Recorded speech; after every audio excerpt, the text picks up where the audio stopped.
Du retard avec lequel nous commençons le compte-rendu du Conseil de ce jour. Aussi voudrais-je vous en faire le compte-rendu. Ce mercredi 10 juillet 2024, un Conseil des ministres s'est tenu de 11h à 13h30 au Palais de la Présidence de la République à Abidjan, sous la présidence de son Excellence M. Alassane Ouattara, président de la République, chef de l'État. L'ordre du jour de cette réunion comportait 13 points, dont 11 mesures générales, constituées essentiellement de projets de décret, de mesures individuelles et de 2 communications. Je voudrais aborder avec vous maintenant les mesures générales et notamment les 11 projets de décret qui ont été adoptés. Au titre du ministère d'État, ministère de l'Agriculture, du Développement rural et des productions vivrières, en liaison avec les ministères concernés, le Conseil a adopté 2 décrets.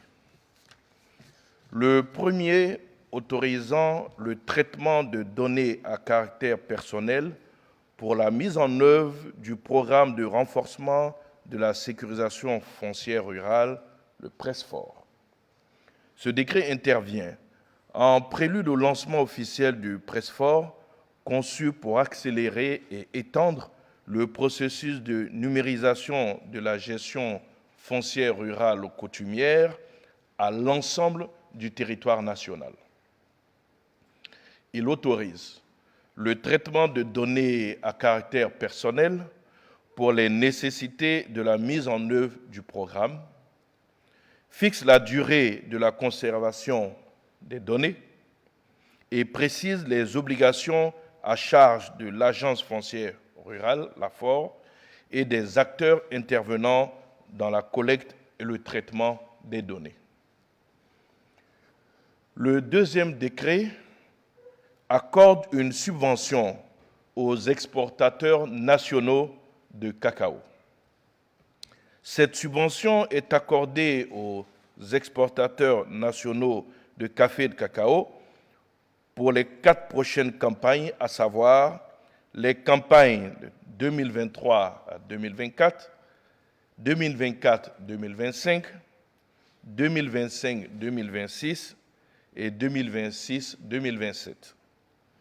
Prise conformément à l'ordonnance du 28 décembre 2011 fixant les règles relatives à la commercialisation du café et du cacao et à la régulation de la filière café-cacao, cette mesure vise à promouvoir l'émergence de champions nationaux dans les différents secteurs de l'économie du café et du cacao et à assurer durablement leur compétitivité sur le marché national et international.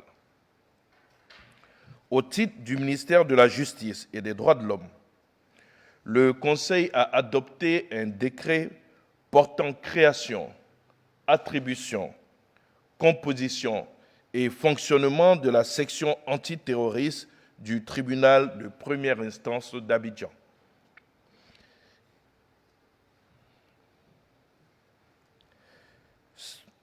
Cette section est créée en remplacement de la cellule spéciale d'enquête, d'instruction et de lutte contre le terrorisme. Cette section antiterroriste comprend une formation d'enquête et de poursuite, une formation d'instruction et une chambre de jugement renforcée et réaménagée au mieux en vue de prévenir et de lutter efficacement contre le terrorisme et les infractions connexes sur l'ensemble du territoire national.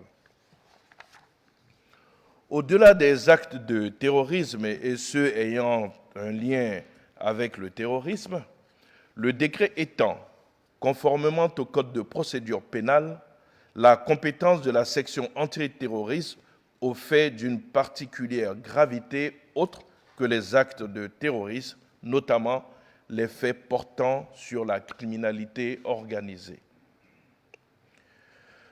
Au titre du ministère de l'Intérieur et de la Sécurité, le Conseil a adopté un décret portant reconnaissance d'utilité publique à l'association dénommée Fondation Djigui, la Grande Espérance, en abrégé FDGE. Suite à sa création en 2001, cette fondation participe activement à l'amélioration des conditions de vie et au bien-être des populations.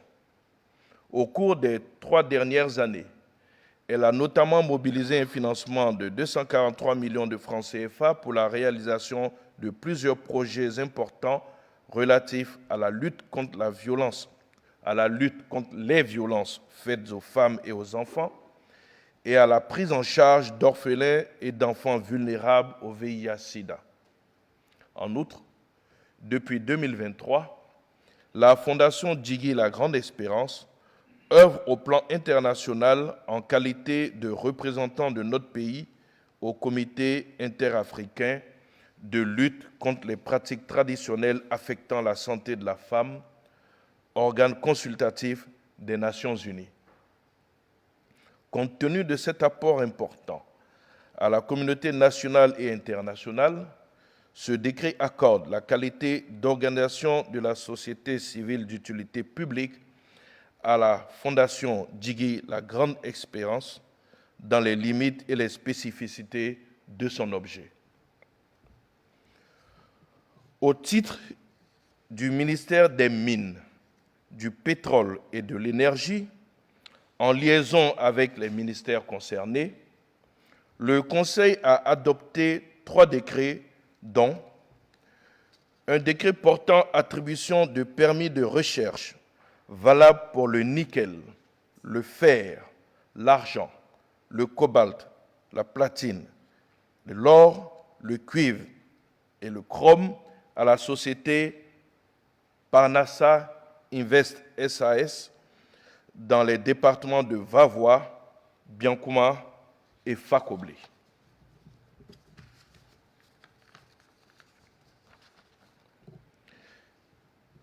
Les 2 autres décrets portent attribution de permis d'exploitation minière valables pour l'or à la société Shark Mining CDI Sarlu, respectivement dans les départements de Dianra et de Kani pour l'un et dans le département de Kani uniquement pour l'autre.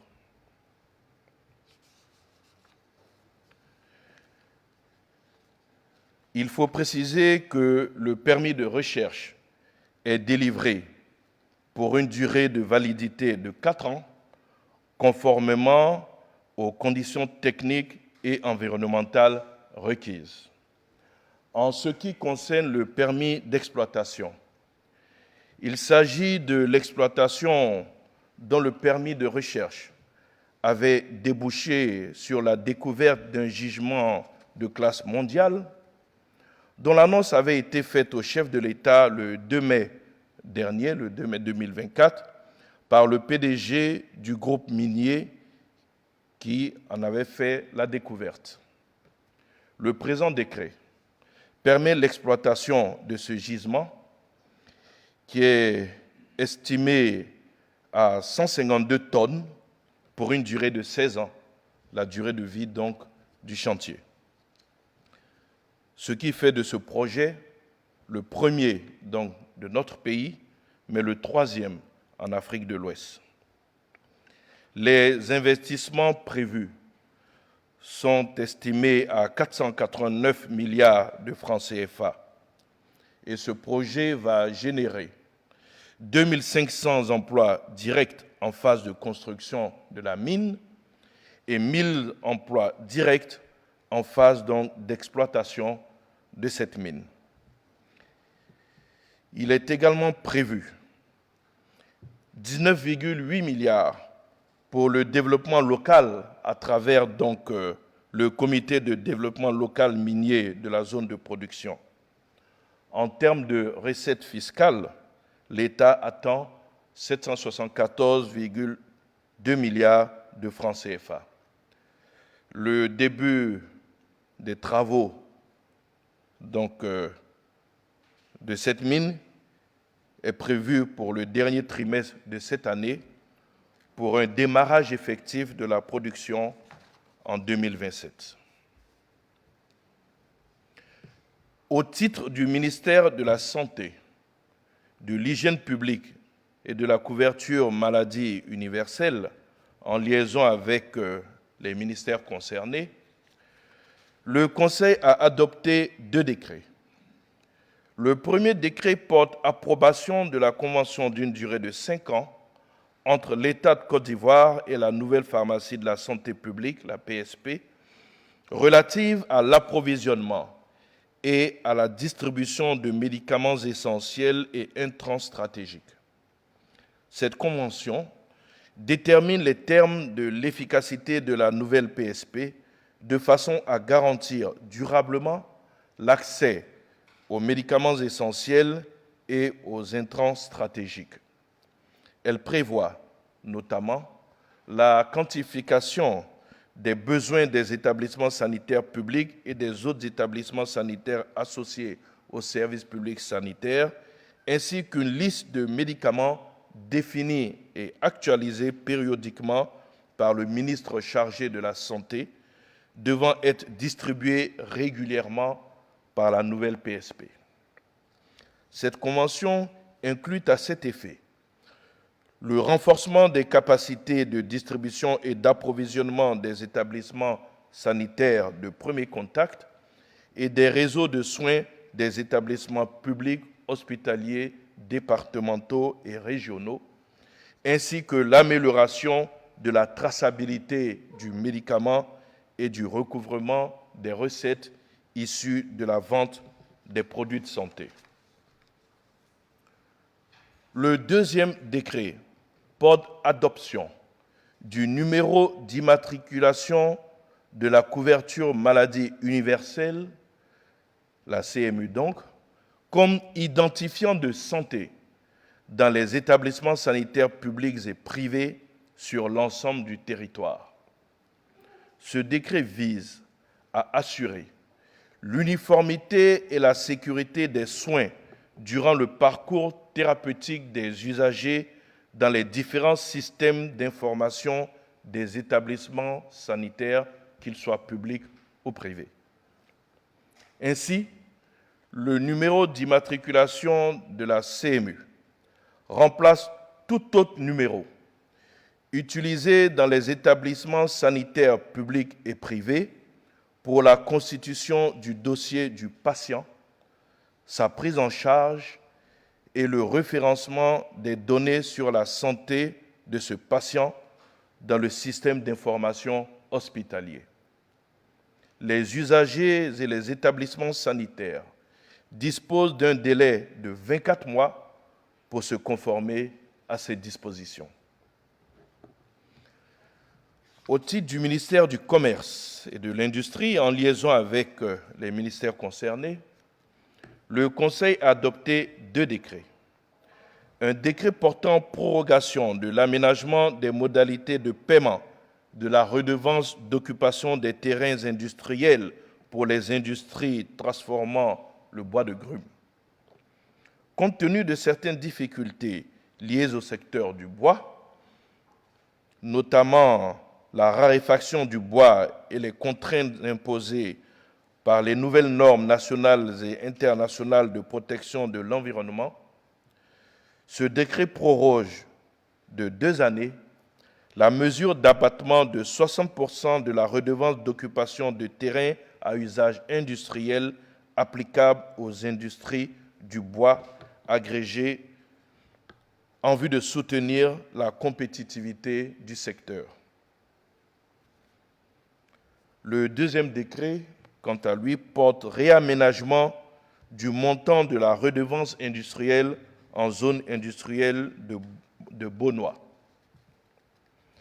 Dans la dynamique de la politique d'appui aux industries locales, ce décret accorde un abattement de 60% de la redevance d'occupation de terrains à usage industriel applicable aux opérateurs économiques installés dans la zone industrielle de Beaunois.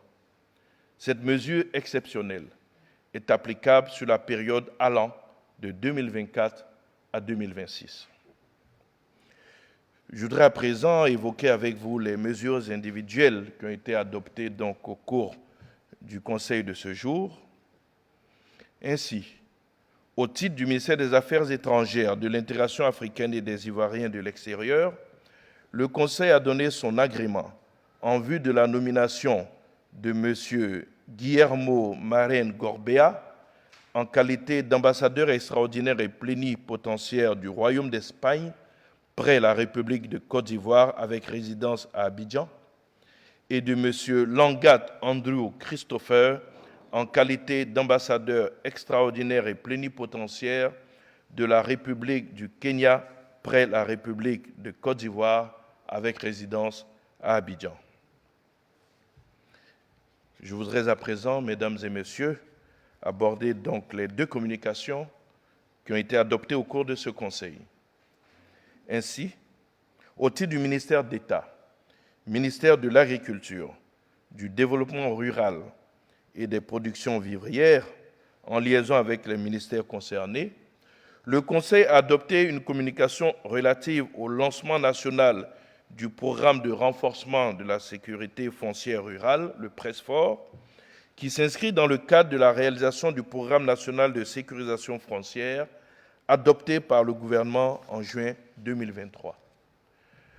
Le PRESFOR vise à étendre la numérisation de la gestion foncière rurale coutumière de façon à clarifier les droits fonciers ruraux dans 3 322 villages et à délivrer 500 000 certificats fonciers en vue de sécuriser 5 millions d'hectares de terres rurales. À terme, ce projet de renforcement de la sécurité foncière rurale permettra d'assurer la prévention et le règlement durable des conflits fonciers ruraux, d'améliorer la gestion des sols et des ressources naturelles, mais également de créer des emplois pérennes en favorisant la signature d'environ 500 000 contrats agraires entre les propriétaires terriens et les exploitants non propriétaires. Le coût global de la mise en œuvre du programme est estimé à 132 milliards de francs CFA pour une période allant de 2024 à 2028. La cérémonie de lancement du PRESFOR est prévue pour ce mois de juillet à Guiglo, dans la région du Cavali. Au titre du ministère des Finances et du Budget, en liaison avec les ministères concernés, le Conseil a adopté une communication relative à la table ronde internationale pour le financement de l'action climatique en Côte d'Ivoire, tenue le 5 juillet 2024 au Sofitel Abidjan, Hôtel Ivoire. À l'occasion de la révision des contributions déterminées au niveau national en 2022, notre pays s'est engagé à renforcer la résilience face au changement climatique avec l'adoption de mesures d'adaptation et d'atténuation fortes. Le coût de la mise en œuvre de ces engagements est évalué à 22 milliards de dollars, dont 12 milliards de dollars pour le volet adaptation et 10 milliards de dollars pour le volet atténuation sur la période 2022-2030. Il convient de rappeler que la table ronde internationale pour le financement de l'action climatique en Côte d'Ivoire a été organisée avec la collaboration du Fonds monétaire international et a enregistré la participation de plus de 150 experts, plus de 150 participants et experts issus des partenaires bilatéraux, des institutions et agences nationales et internationales de financement du développement. Elle permet de décliner les priorités du gouvernement et d'étudier les différentes solutions visant à mobiliser des financements pour l'action climatique. Les projets prioritaires du pays identifiés portent notamment sur la transition énergétique, la mobilité électrique, l'économie circulaire, la gestion des déchets et la transition agroécologique. Divers mécanismes financiers, dont un fonds pour la préparation des projets et un fonds d'études, ainsi que le recours à des financements innovants tels que les conversions de dette climat, ont été convenus pour la mobilisation des financements nécessaires au déploiement des programmes climatiques déterminés. C'était donc le dernier point qui a été adopté au cours de ce Conseil. Nous avons eu donc 2 points de divers dont je voudrais à présent vous donner lecture.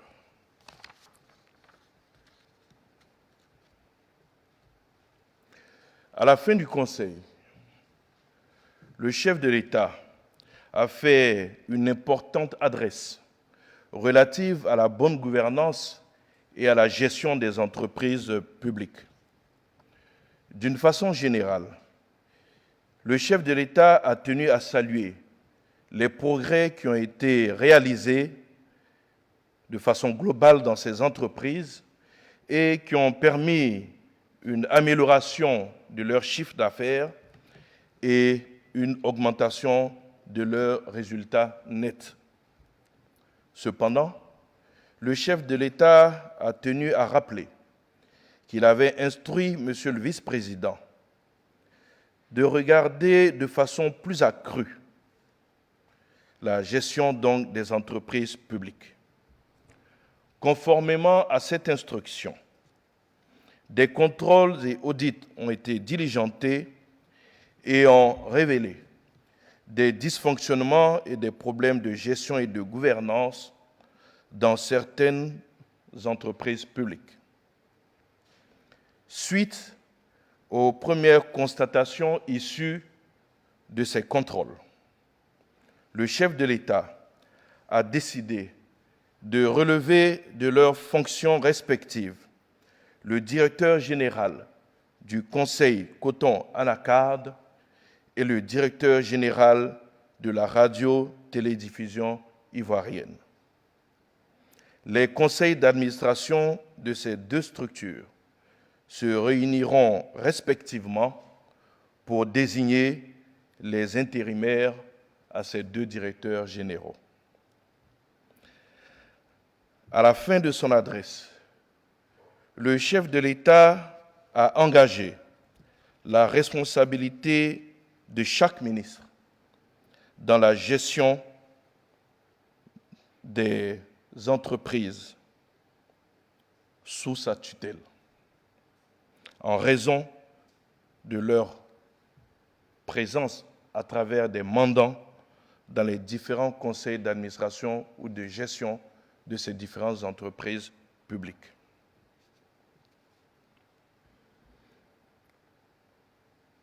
Le deuxième point de divers a consisté en l'information du Conseil de l'absence de Monsieur le Premier ministre, Monsieur Robert Beuré-Mambé, qui représentera son Excellence, Monsieur le Président de la République, aux Jeux Olympiques de Paris du 24 au 29 juillet 2024. La date du prochain Conseil a été fixée au jeudi 1er août. Je vous remercie pour votre attention et je me tiens à votre disposition pour d'éventuelles questions sur le Conseil ou des questions d'actualité s'il y en avait.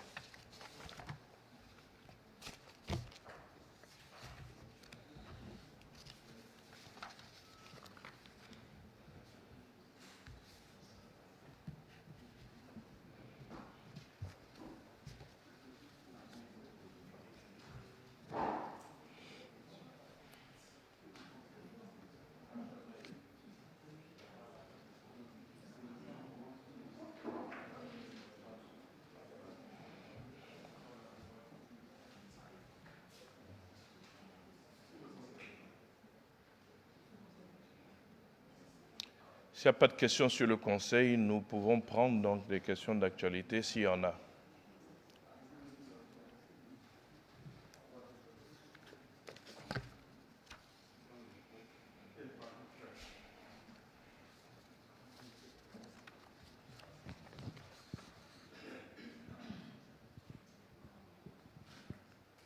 Bonjour, Monsieur le ministre.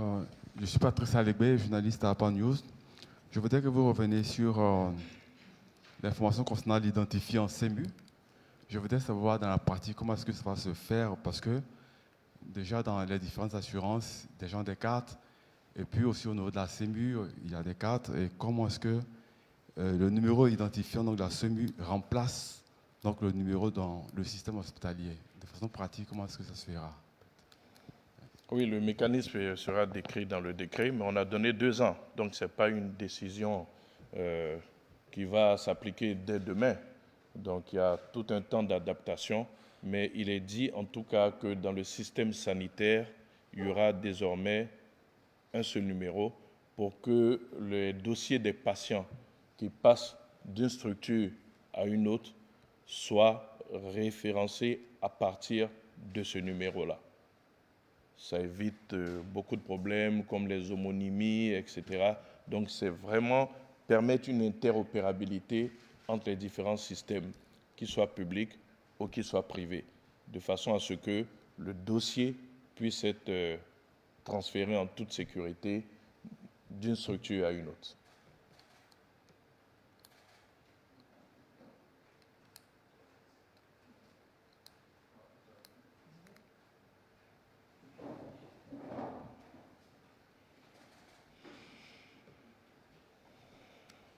C'est sur le Conseil toujours? Non. Bon. Donc la première question était sur le Conseil, donc là c'est une question d'actualité, c'est cela? C'est ça. Bien, allez-y. Bonsoir, Monsieur le Ministre. Je suis Abdelaziz Diallo de RFI. J'ai 2 questions, si vous le permettez. La première, cela fait 4 ans que le train de voyageurs ne fait plus le trajet entre Abidjan et Ouagadougou. Ceci depuis la fermeture de la frontière entre les 2 pays suite à la pandémie de la Covid-19. Pourquoi cette ligne est toujours à l'arrêt, Monsieur le Ministre, et à quand la reprise? Et puis la seconde question, y a-t-il eu un accord entre la Côte d'Ivoire et les États-Unis pour l'installation d'une base militaire américaine dans le Nord? Si oui, quel sera le rôle de cette base? Je vous remercie. Merci. Il y a eu des discussions entre les différents responsables et pour ce que je sais, un accord avait été trouvé en ce qui concerne la circulation donc, des trains de marchandises. Le seul problème, c'était celui qui concernait donc les voyageurs. En tout état de cause, les ministères se parlent, donc si une solution devait être trouvée, vous serez informés. Je ne saurais vous dire là quand est-ce que le transport des voyageurs va reprendre. Pour ce qui est de la seconde question, je ne suis pas informé de ce sujet, tout simplement. Relativement à un accord qu'il y aurait eu entre la Côte d'Ivoire et les États-Unis pour la construction d'une base militaire. C'est bien cela votre question? Non, nous n'en sommes pas informés. Et ça n'a pas fait l'objet du Conseil non plus. Et dans aucune des instances, en tout cas, nous n'avons évoqué ce sujet.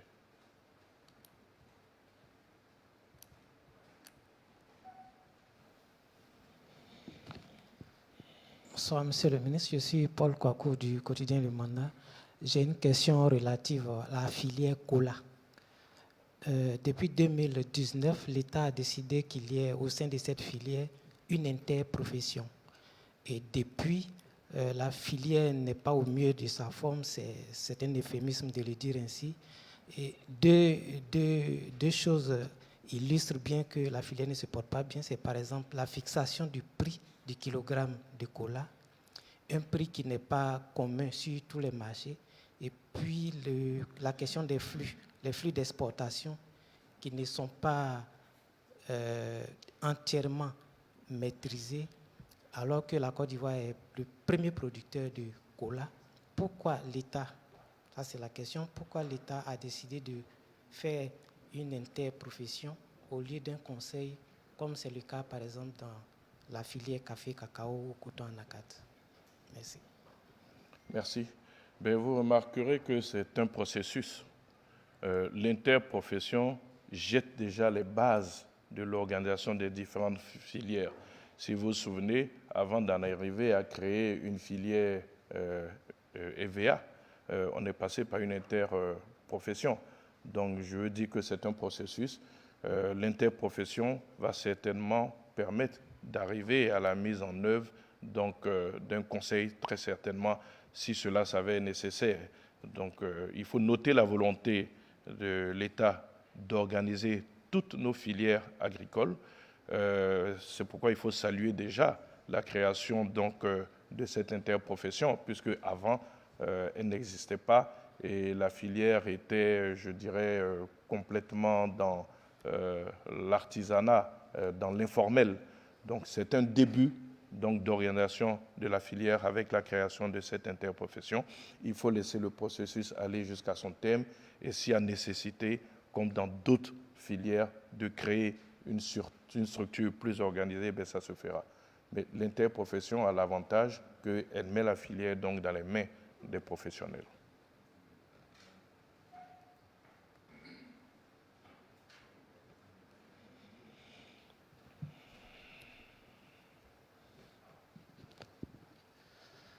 Bonjour, Monsieur le ministre, c'est Cyprien Kwasi pour Abidjan.net. Monsieur le ministre, j'ai 3 questions. 3. Ouais. Même si le gouvernement a mis les pieds dans les plats déjà dans le 3e. D'accord. Alors, la première, c'est, Monsieur le ministre, le Premier ministre Robert Begue-Mambré lançait dernièrement la construction de 25 000 logements sociaux. Le programme censé offrir des logements à moins de coût aux Ivoiriens s'est avéré difficile dans la mise en œuvre. Alors, Monsieur le ministre, nous souhaiterons savoir, est-ce qu'on peut parler d'échec des politiques en matière de logement en Côte d'Ivoire? C'est la première question. La seconde, c'est celle-là. La fuite d'eau décantation signalée d'une mine d'or fin juin a causé une intoxication de près de 2000 personnes après avoir consommé le poisson du fleuve pollué. Qu'en est-il des actions d'indemnisation des populations et de la dépollution du site? Comme je disais tout à l'heure, la 3e question. Alors, Monsieur le ministre, certes, le directeur général de la RTI et celui du conseil de Coton-Lacade ont été limogés. Alors, comment est-ce que réellement le gouvernement aborde la question des grèves répétitives dans les structures étatiques, notamment de Fraternité Matin, Sotra, même si celui de la RTI est déjà limogé? Merci, Monsieur le ministre.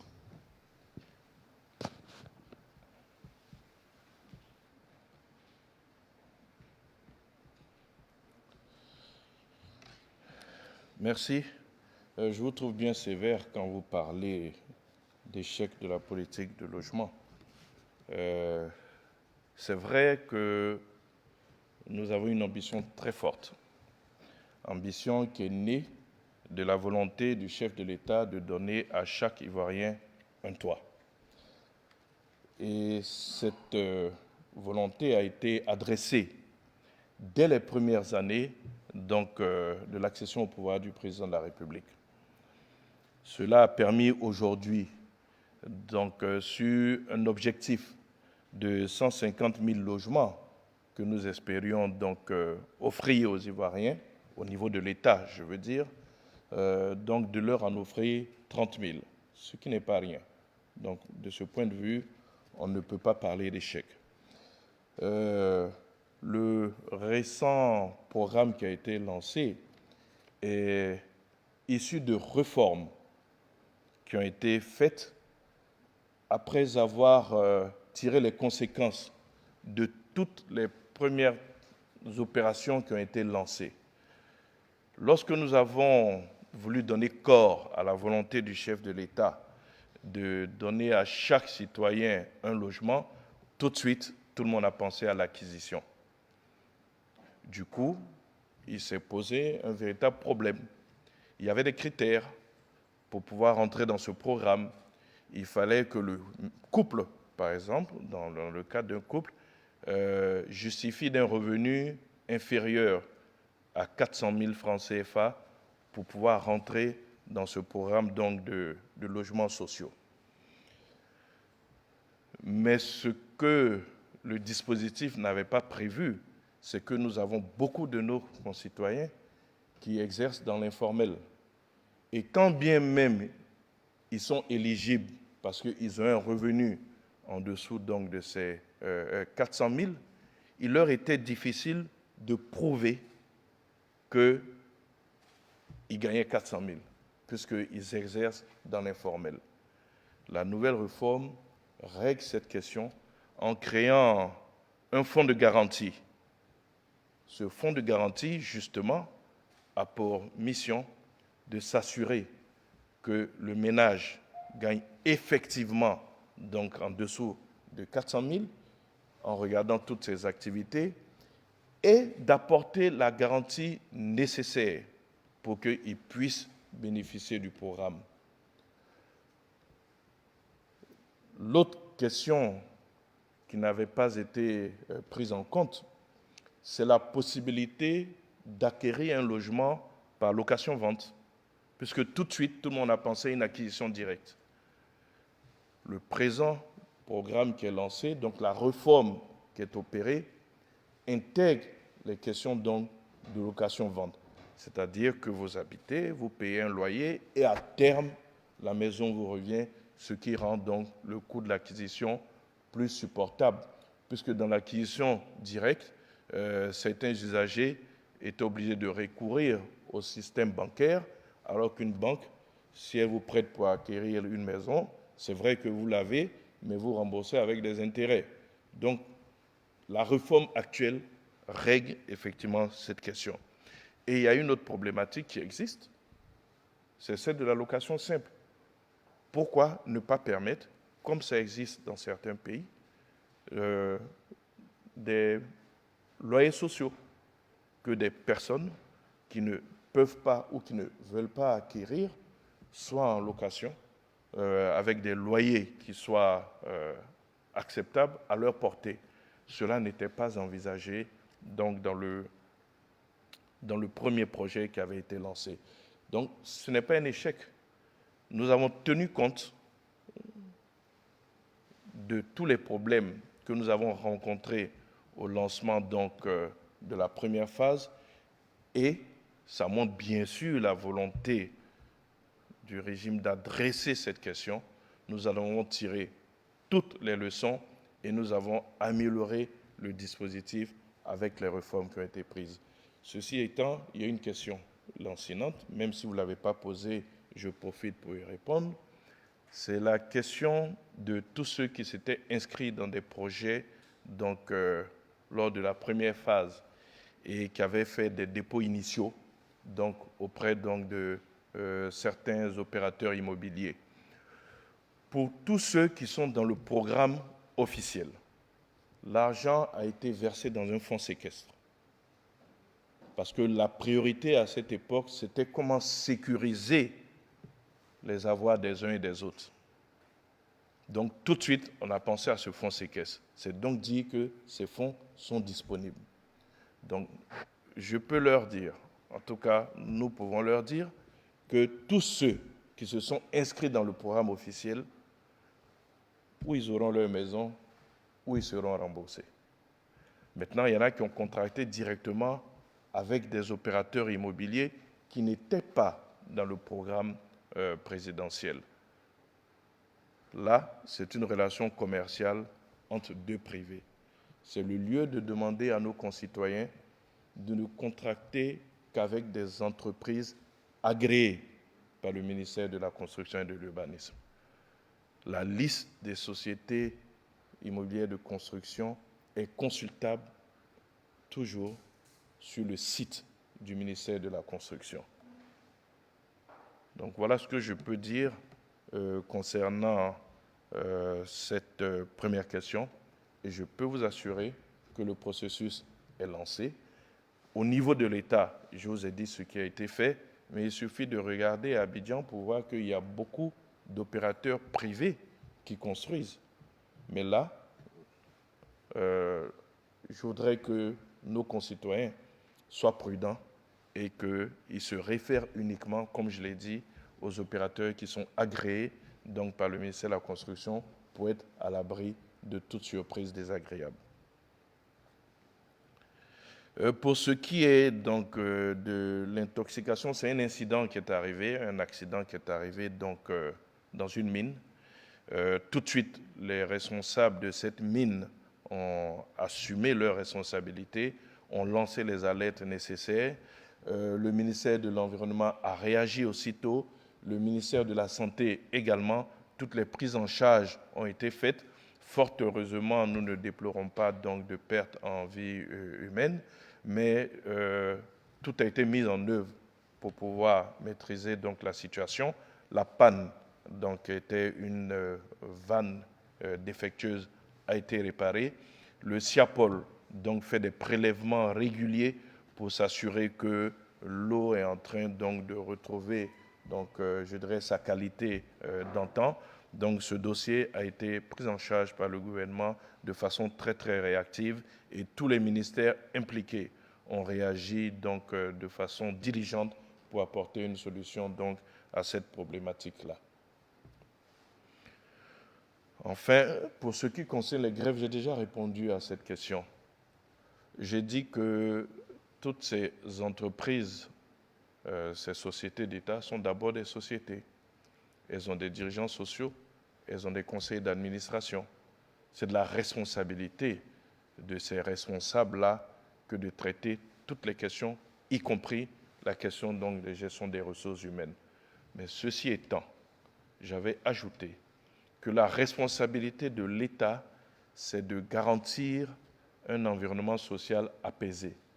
Et que si tant il était que ces dirigeants sociaux saisissaient l'État pour dire qu'il n'était pas en capacité de régler le problème, ou alors que l'État lui-même se rendait compte qu'il y avait une incapacité à régler le problème, eh bien, l'État interviendrait. Donc je ne veux pas donner plus d'exemples que celui dont nous venons d'être témoins. C'est de la responsabilité de l'État de garantir donc un environnement social apaisé. Donc, je peux donc vous demander à partir de ce moment de faire confiance à l'État, ce d'autant plus que le chef de l'État lui-même a annoncé qu'il y aurait un contrôle plus accru donc, des sociétés publiques, des entreprises publiques, et ce contrôle plus accru va se poursuivre. Et chaque fois que des conclusions seront tirées, elles seront assumées.